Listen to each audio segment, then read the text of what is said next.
ধর্মের পরে আমরা ভারতীয়রা দ্বিতীয় পজিশনে যাকে রেখেছি সেটা হচ্ছে ক্রিকেট। তো সম্প্রতি চলছে আমাদের আইপিএল। সেই আইপিএলকে কেন্দ্র করে গড়াপেটার অভিযোগে আরও একবার সামনে এলো।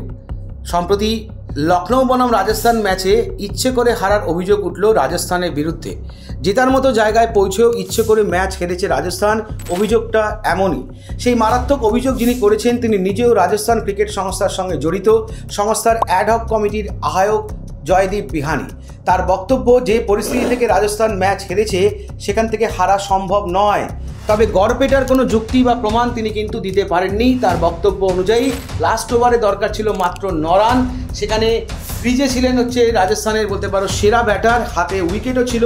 সেই অবস্থা থেকে রাজস্থান যখন ম্যাচ হেরেছে সেটা অবশ্যই ম্যাচ গড়পেটা হয়েছে বলে তার বক্তব্য।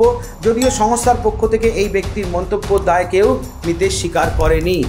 তবে কি আবার নতুন করে গড়াপেটার অভিযোগ বা গড়াপেটা ক্রিকেটকে কলুষিত করতে চলেছে? কি বলছো তোমরা? আইপিএলে কি সত্যি গড়াপেটা হয়? মন্তব্য কমেন্টে লিখতে ভুলো না।